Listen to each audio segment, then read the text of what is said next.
Hey everyone, Scott here to discuss Fantastic Beasts: The Secrets of Dumbledore, starring Eddie Redmayne, Jude Law, Ezra Miller, Dan Fogler, Mads Mikkelsen, Catherine Waterston, and Alison Sudol, and directed by David Yates. Now, welcome back to Fantastic Beasts. After I reviewed all the Harry Potter films plus the first two Fantastic Beasts when the second one came out, still a bad film by the way. And what's new about this one? Well, the fact that Johnny Depp is now being casted or replaced by Mads Mikkelsen because of the thing with this ex-wife trial going on, number one. And number two, Ezra Miller got arrested for assault twice. Maybe three times, I don't remember, but overall, this has been a rough production to go with.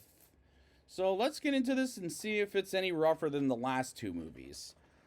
We open with Albus Dumbledore, returned by Jude Law, having tea at a restaurant where he meets Gellert Grindelwald, this time played by Mads Mikkelsen, no thanks to Johnny Depp's case with his ex-wife Amber Heard, which I'm not going to get into as we learned something new about Dumbledore. Maybe it was told last time, which I guess was said in the last movie, which I didn't get, but we learned Dumbledore is gay.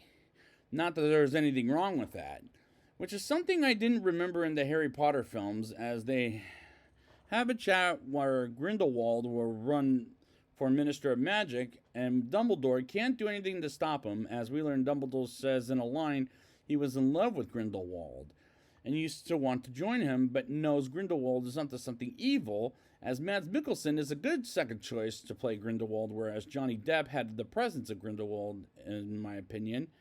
Despite he could have improved the performance as the character, so I guess that this wasn't a bad choice, is what I'm trying to say.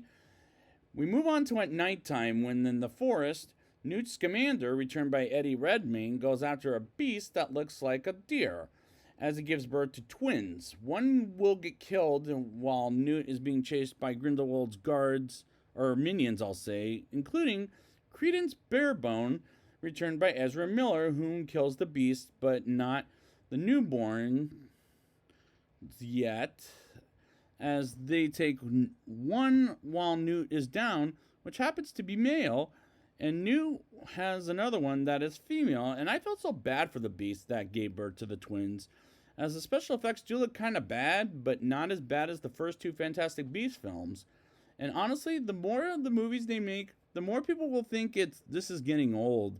And Harry Potter is still better by a long shot. At least the first four. Which, don't get me wrong, it is.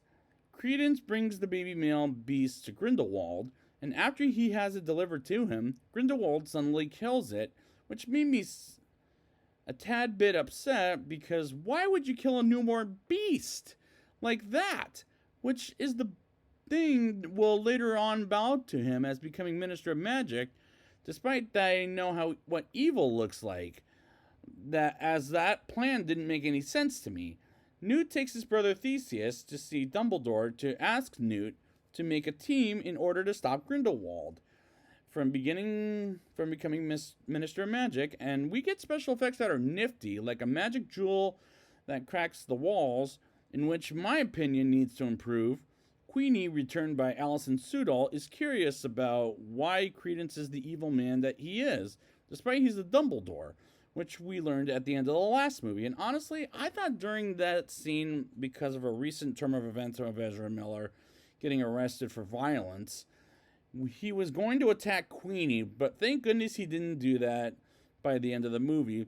The next thing you know, Jacob Kowalski, returned by Dan Fogler, imagines Queenie being there in his bakery, which was kind of funny. The funniest part is he sees Yoldy Lally Hicks, who is a new character in their wizarding world, as her cousin Stanley, and her goons pretend to harass her until Jacob comes to her rescue, and she recruits Jacob to come back to the wizarding world with Newt and join the team to stop Grindelwald's plan as they catch up on a train. And did I think it was the greatest joke ever? Probably not, but I'm a fan of traveling by train, I'll say, which is a nice experience.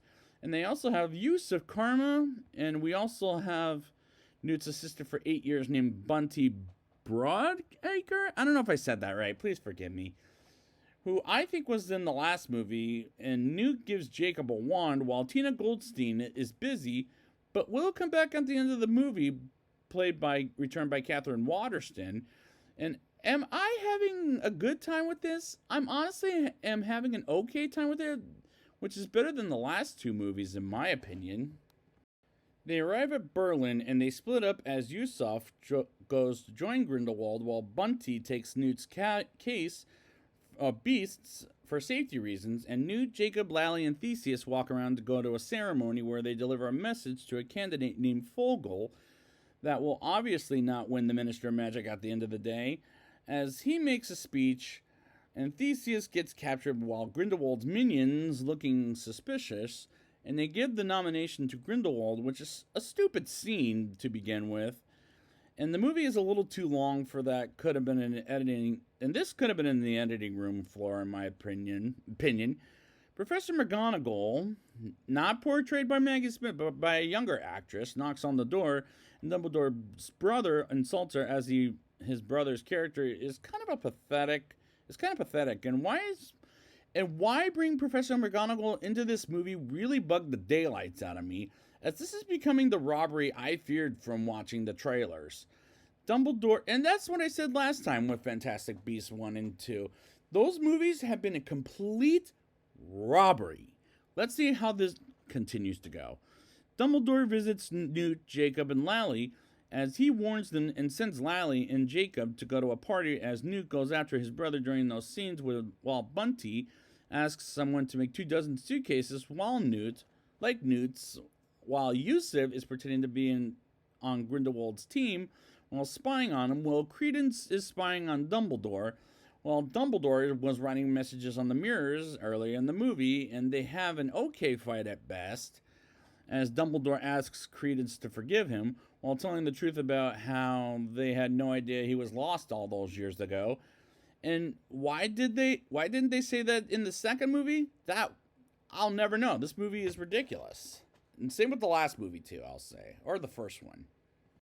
Newt goes to the prison to get Theseus out as the guard feels like a jerk as there's crabs on, not crabs with a P, but crabs with a B, the sea creature on the ground, and as you move like them, they follow you around, which was rather stupid, while Scorpion's poisonous tail is the warden, and Newt does get Theseus out while Newt calls for his beasts, and they escape and get out by almost getting killed as the guard awakens and the fat beast steals some quarters and money while the tree beast is like typical.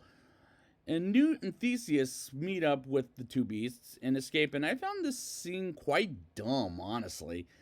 While Grindelwald is getting the attention he wants while heading towards a restaurant as they enter the restaurant, and Queenie comes with them and walks by Jacob by just ignoring him as he tries to get her attention.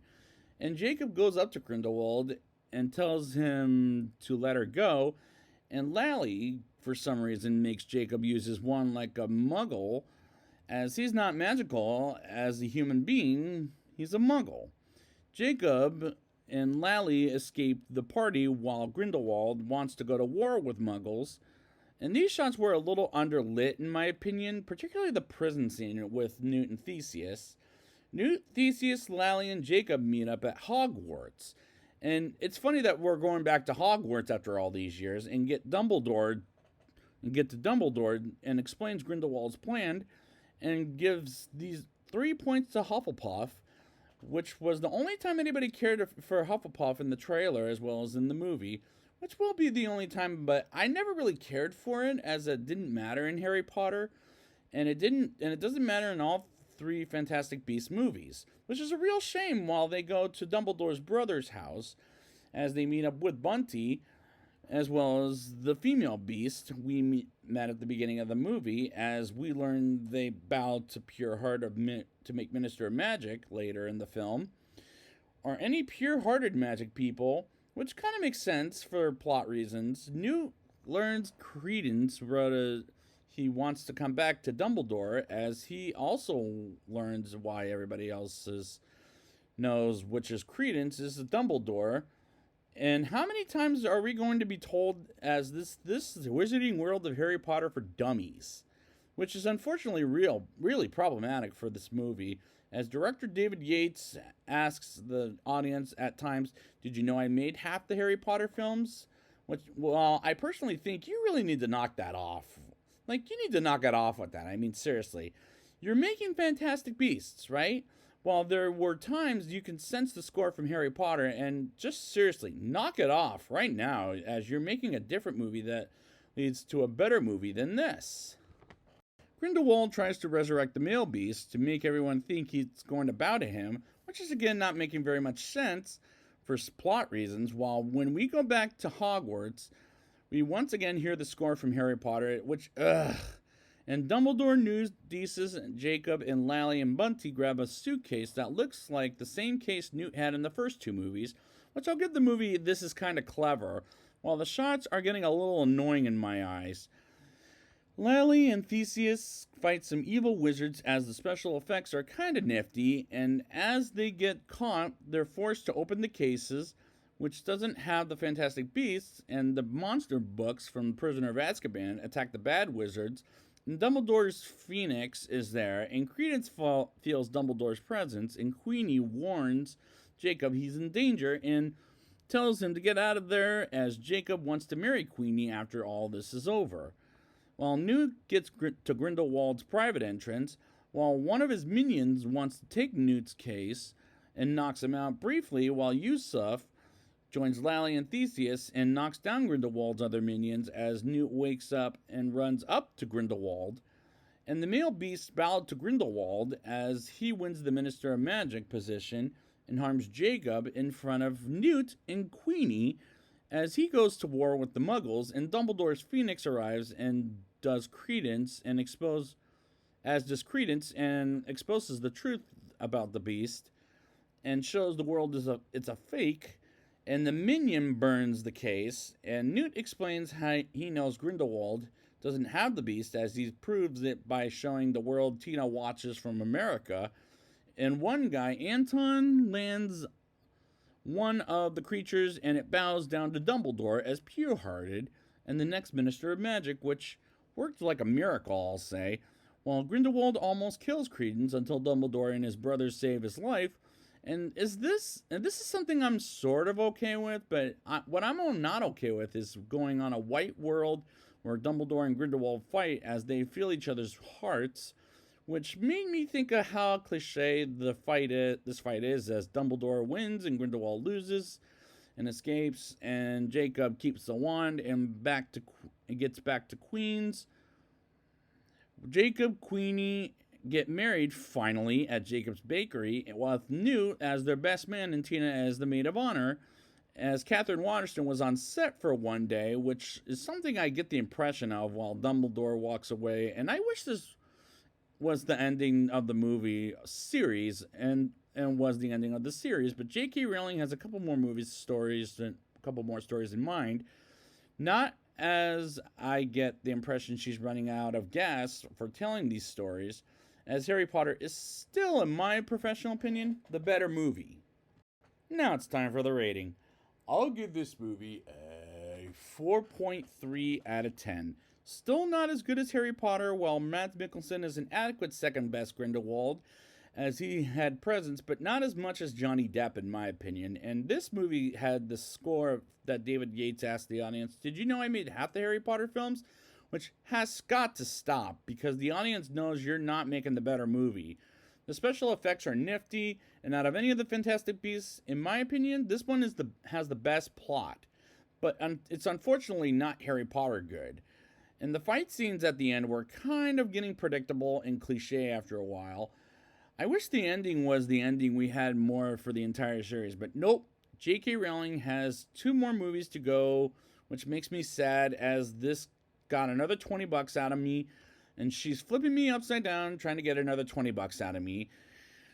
But it wasn't as big of a robbery as The Crimes of Grindelwald, but at the end of the day, I had an okay time with it, but it's not enough for me to like this movie, unfortunately. But in my opinion, it is the best of the Fantastic Beasts series. So I'd like to thank you guys for joining me or coming back with me to Harry Potter and Hogwarts. And until we get another one, we don't know when that's going to happen or if it will happen. Wingardium Leviosa.